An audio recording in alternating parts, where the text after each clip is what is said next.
My name is Diane Keller. I'm 41 years old and I learned I owed $43,000 on a debt I never knew existed from a single envelope that came on a Tuesday. I remember the day with a clarity that almost embarrasses me because nothing about it should have mattered. It was March, that gray in-between season in Norwood, Ohio, where the snow has gone but the green hasn't come yet. I'd just gotten home from my shift at the dental office on Montgomery Road, still in my scrubs, and I stopped at the mailboxes at the end of our cul-de-sac the way I did every evening. Bills, a flyer for a roofing company, a postcard from my daughter's school about picture day, and one heavy envelope from a bank I had never opened an account with, addressed to me in that cold official font that always means something has gone wrong. I almost didn't open it standing there. I almost carried it inside and set it on the counter where things waited until my husband Greg got home. But something made me tear the corner right there at the mailbox with the wind cutting through my thin scrubs, and I read the words second notice and balance due, and my own name, Diane M. Keller, printed at the top like an accusation. To understand why I stood frozen in that parking spot, you have to understand my Aunt Marlene, and you have to understand the kind of family I came from.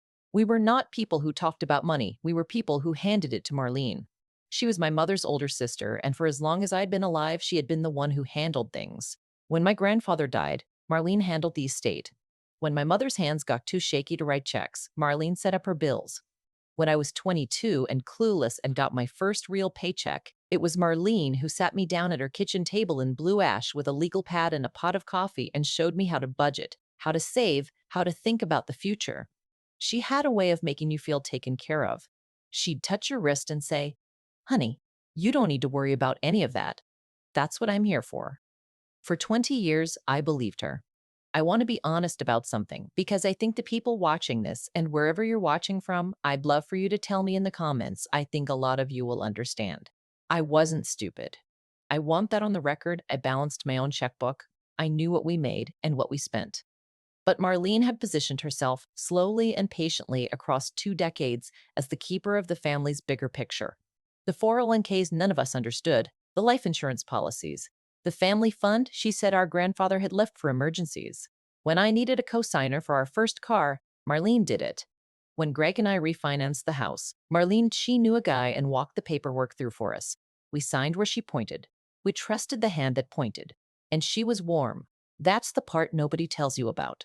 The people who take from you the most are very often the ones who feel the safest. She remembered every birthday. She brought lasagna when my mother was in the hospital. She cried at my wedding. When I think back now, looking for the moment I should have seen it, I keep landing on smaller things. The way she always offered to just take care of the mail when she house sat. The way she got oddly tense once when I mentioned pulling my own credit report for a mortgage rate. The way she'd changed the subject so smoothly I didn't even notice I'd been steered.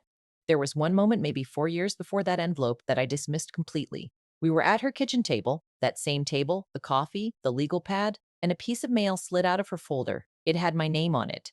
I reached for it and she put her hand flat over it, gently, and laughed and said, "Oh, that's nothing. That's just something I'm tracking for you." And she slid it back into the folder. I let it go. Of course I let it go.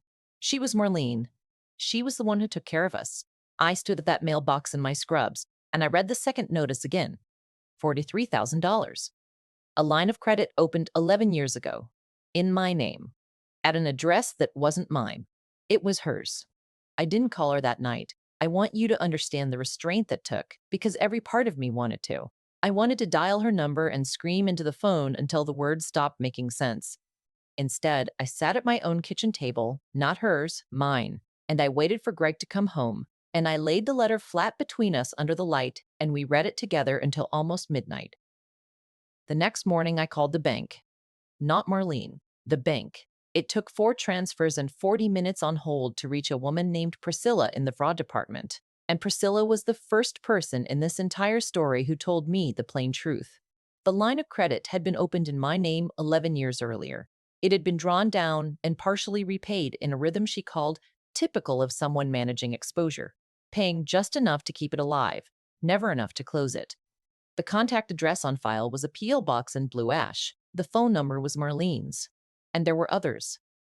Priscilla, choosing her words carefully, said, "Ma'am, I can only speak to this account, but I'd strongly encourage you to pull your full credit report today."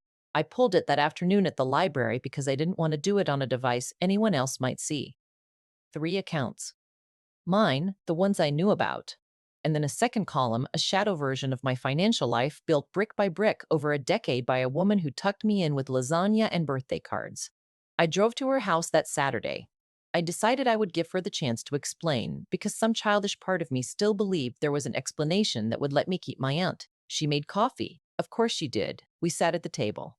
I slid the credit report across to her the way she had slid so many papers across to me, and I watched her face. She didn't gasp. She didn't cry. That was the thing that finally broke something loose in me. She wasn't surprised. She looked at it the way you look at a bill you've been expecting. Diane, she said, and her voice was so calm, so reasonable. You have no idea what I carried for this family. You used my name, I said. I used what I had to use. She folded her hands. Your mother's care wasn't free. Your grandfather left debts, not a fund. There was never a fund, sweetheart.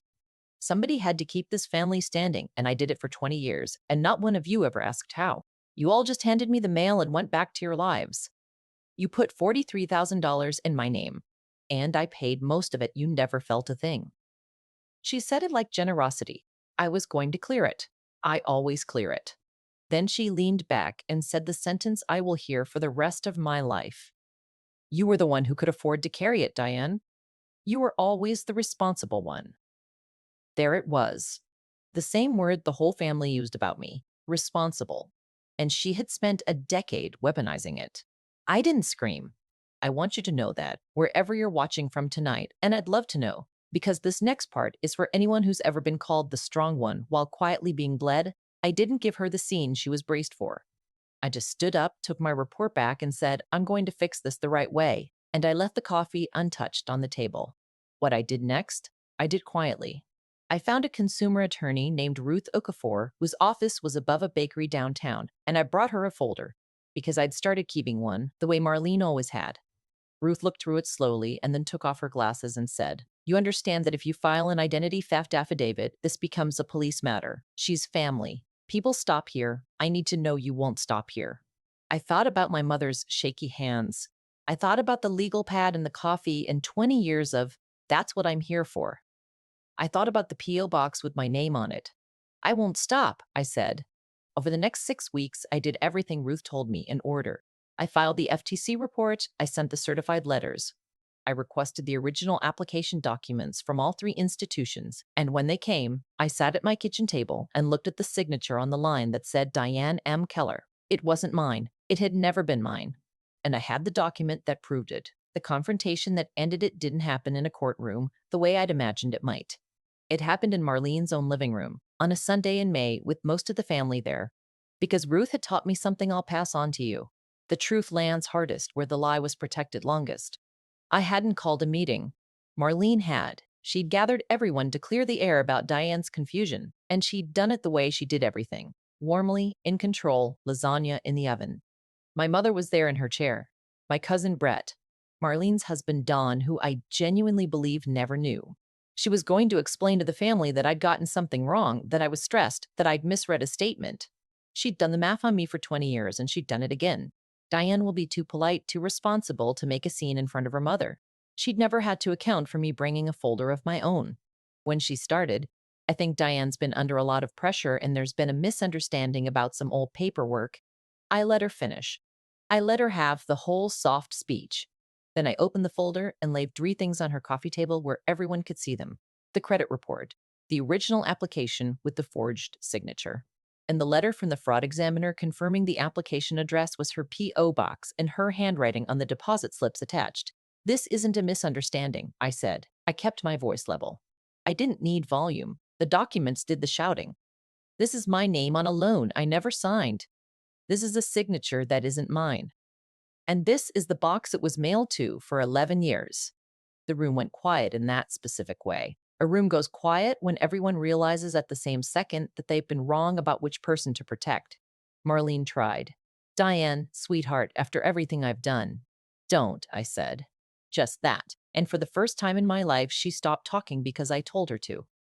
Brett picked up the application. Dawn picked up the credit report. My mother, whose shaky hands Marlene had managed for a decade, looked at the P.O. box address and then looked at her sister, and something in her face closed like a door.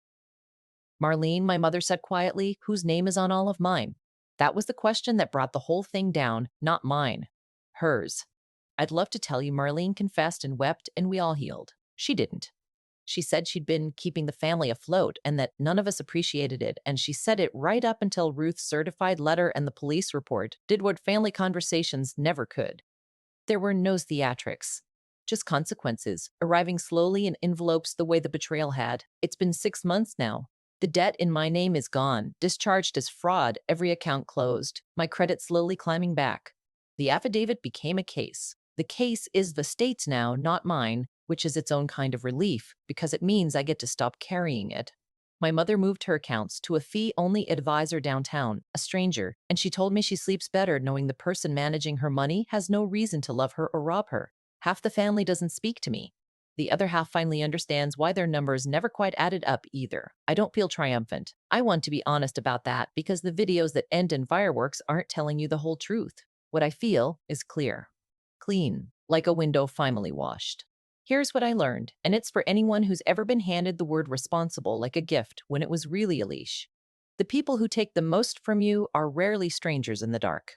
They're the warm ones at the kitchen table, the ones who remember your birthday, the ones who say, don't worry, that's what I'm here for. Love is not a reason to hand someone your name and look away. Trust without sight isn't trust. It's just a door left open. And being the strong one in your family was never supposed to mean being the one everyone is allowed to lean on until you break. Open your own mail. Read your own statements. Pull your own report. Not because everyone is a thief, but because a person who truly has your interest at heart will never, not once, mind you looking. I look now. I'll never stop looking again.